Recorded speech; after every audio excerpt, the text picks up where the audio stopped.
কাণ্ড করে আমার আদালতে মামলা হয়েছে এবং এই আয়োজককে গ্রেপ্তার করে দিল, অর্থাৎ নিজের ঘাড়ে রাখলো না, আয়োজককে গ্রেপ্তার। অথচ এই আয়োজক 2-3টে জায়গায় ইভেন্ট করেছে, একটাও গন্ডগোল। এই মেসিকে হায়দ্রাবাদে খেললো, ওই দিনই কিছু হলো না, মুম্বাইয়ে করলো, কিছু হলো না, যত গন্ডগোল এই শনি মুখ্যমন্ত্রীর জায়গায়।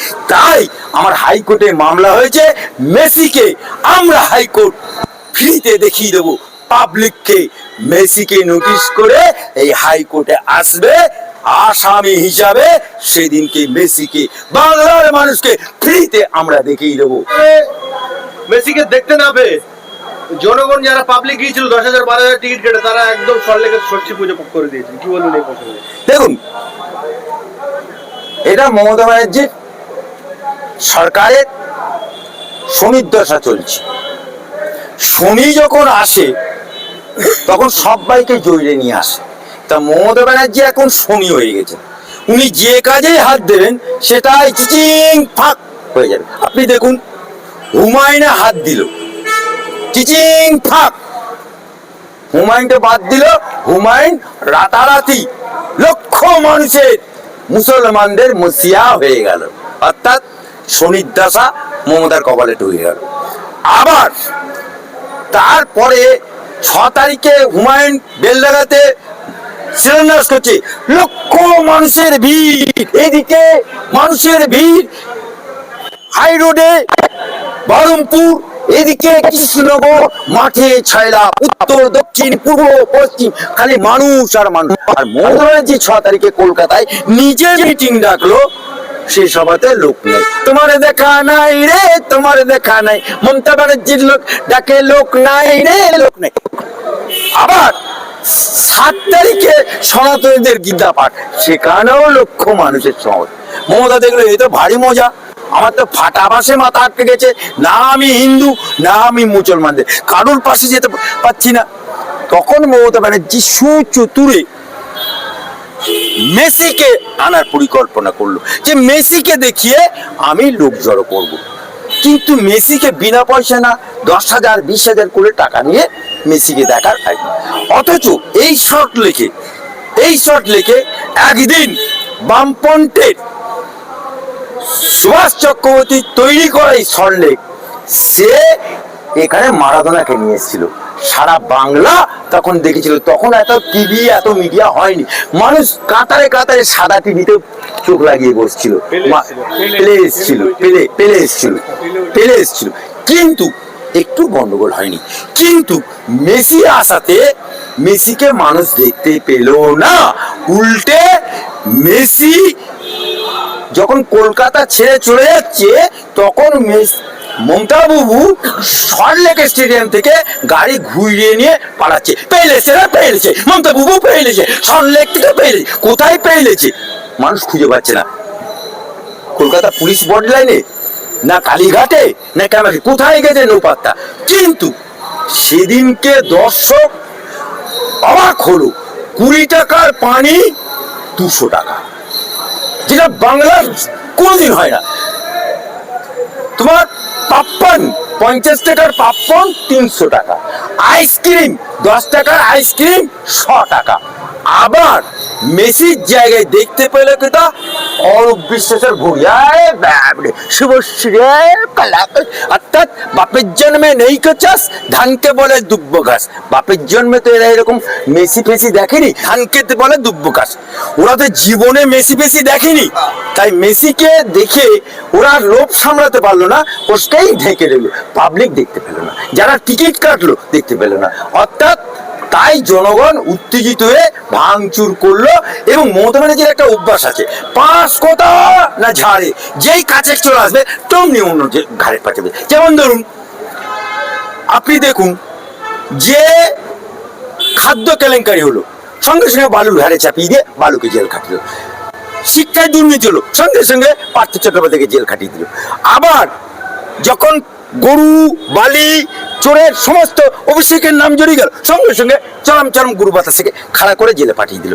আবার সাধারণ যখন দেখলো ও ফেঁসে যাচ্ছে, তখন গৌতম কুণ্ডু আর ওদের ছিনাল ঘোষ ওদের ঘাড়ে চাপিয়ে দিয়ে ওদেরকে যে অর্থাৎ ও ফ্রেশ, অর্থাৎ ও এখন চিকন চাকন ডাকুর ডুকুর, অর্থাৎ সব সময় ও সোনো পাউডার মেখে ফ্রেশ, অর্থাৎ কয়লা ময়লা সাবান দিয়ে ধুলে যায় না, ও ফ্রেশ মাল সাজার চেষ্টা করে। কিন্তু এই মেসি তৃণমূলে মেসিকে পাবলিক না দেখতে পেলেও মাননীয়ার নাতি ভাইজি এবং বড় বড় তৃণমূলের নেতারা পাশে দাঁড়িয়ে দাঁড়িয়ে ছবি তুলেছে, তো সিনেমা আর্টিস্টরাও ছবি তুলেছে। দেখুন পাবলিক দেখুন একটা কহাবত আছে, রানীমা খেপেছে, রানীমা খেপেছে, ঘি কোথায় ঢালছে রাজার পাতে, মমতা বাবু খেপেছে। মেসি কে ফটো তুলছে কে? ওর আত্মীয় স্বজন তৃণমূলের করে খাওয়া নেতারা। সুতরাং এটা পাগলামি ছাড়া আর কিছু না। শুধু কি মেসি নামে না নো নো নো নো, রাজ্য সরকার সহ যেহেতু মেসিকে নিয়ে গন্ডগোল, তাই মেসিকে একটা পার্টি করা হয়েছে এবং মেসির কাছে নোটিশও যাবে। মেসির উকিলও এখানে অ্যাপয়েন্টমেন্ট পেয়ে গেছে, মেসি সই করে দিয়ে গেছে, মেসিও হয়ে উকিল দাঁড়াবে, আপনারা দেখতে পাবেন। কোর্টের অবজারভার ইন্তেজার করুন, আবি পিকচার বাকি হয়, আবি ট্রেলার দেখতে। এখনই বিয়ে করলেন, এখনই মরা দেখতে চাইলে হবে নাকি? গুলগুলি করবেন না পশ্চিমবাংলায়, গুলগুলি করতে হলে দিল্লিতে গিয়ে করবেন, কি বলবেন এই প্রসঙ্গে?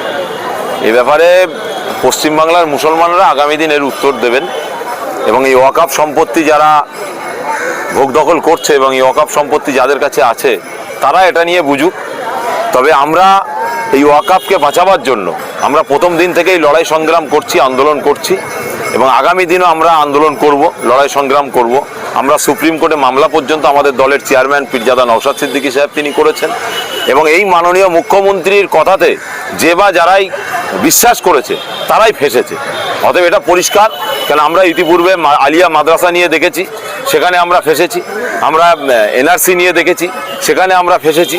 আমরা এসআইআর নিয়ে দেখলাম, সেখানে আমরা ফেঁসেছি। আমরা ওয়াকফ নিয়ে দেখছি, সেখানে আমরা ফেঁসেছি। আমরা সাচার কমিটির রিপোর্ট নিয়ে দেখলাম, সেখানে আমরা ফেঁসেছি। অতএব এই মমতা ব্যানার্জির কথা যে বা যারা শুনবে তারাই ফাঁসবে। কেন একটা প্রবাদ বাক্য আছে না যে মানে যারাই বেশি নারী ভক্ত হয়ে যাবে তারাই বেশি ফেঁসে যাবে, তাই এদের হয়ে গেছে সেই অবস্থা। আর মমতা ব্যানার্জি তো চায় যে পশ্চিমবাংলাটা টোটালটাই বিজেপির হাতে উঠে যাক, আর সেই জন্য তার একটা প্ল্যান প্রোগ্রাম এরা নিয়েছে, সেটা করছে। কিন্তু এই মুসলমান ভোটেই কিন্তু 26-এ দেখবেন মমতা ব্যানার্জি একটা ভালোই অবস্থায় পৌঁছে যাবে বা পৌঁছে এর আগে করে এসছে, কি বলবেন?